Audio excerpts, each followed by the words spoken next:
ভালোবাসলামও আমি, কষ্ট পেলামও আমি। অভিনয় করলে তুমি, আর জিতেও গেলে তুমি। মাঝখানে শুধু তুমি আমাকে নিয়ে খেললে। আমার ভালোবাসা, আমার আবেগ, আমার প্রেম, এই সব কিছু নিয়ে তুমি খেলা করলে। অথচ অথচ আমি তোমাকে ভালোবাসতে চাইনি, তবুও যেন তোমার সাথে আমার এক অন্যরকম ভালোবাসা হয়ে গিয়েছে। ভীষণ ভালোবেসে ফেলেছি তোমাকে।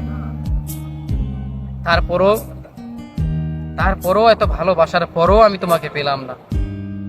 অথচ তুমি ভালোবাসতে না আমাকে, আর ভালো থাকলেও তুমি তুমি জিতে গিয়েছো। হ্যাঁ, আমাকে ঠকিয়ে তুমি বেশ ভালোই আছো।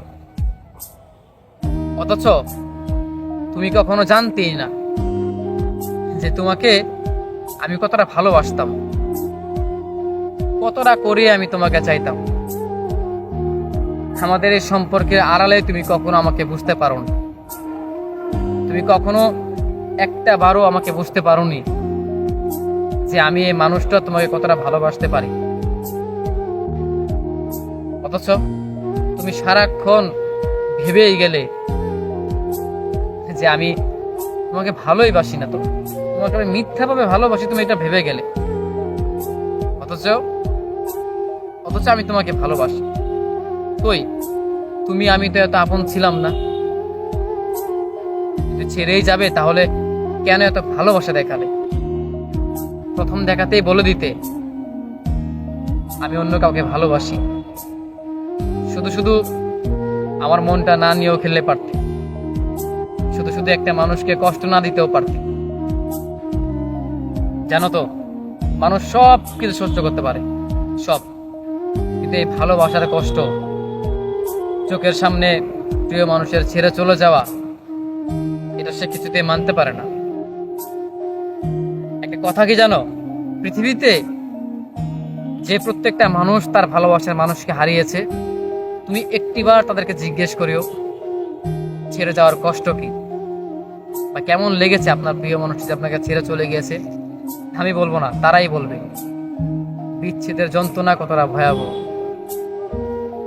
তার চেয়ে বরং তুমি যার জন্য ছেড়ে চলে গিয়েছো তার কাছে যেও, এবং সে যদি তোমাকে ঠকিয়ে দেয়, তারপর না হয় তুমি বুঝে নিও বিচ্ছেদের যন্ত্রণা ভোলার নয়, সহ্য করার মতো না। অতএব আমাকে তোমার কষ্ট দেওয়াটা ঠিক হয়নি, কিংবা পৃথিবীর প্রত্যেকটা মানুষ তার ভালোবাসার মানুষকে যে কিনা যত্ন রাখতে চায়, প্রতিটা সময় ভালোবাসতে চায়, তাদেরকে কষ্ট দেওয়া ঠিক না। এরা তখন রিয়েলাইজ করতে পারবে। যাও, তোমাকে মুক্তি দিয়ে দিলাম, যেখানে খুশি তুমি সেখানে ভালো থাকো। যদি মুক্তি দিলে তুমি ভালো থাকো, তবে তুমি ভালোই থাকো। ভালো রাখার নাম যদি ভালোবাসাই হয়, তবে আমি তোমাকে বেশ ভালোবাসি, আর সেজন্য আমি তোমাকে মুক্তি দিয়ে দিলাম। পারলে ভালো থেকে দেখিও।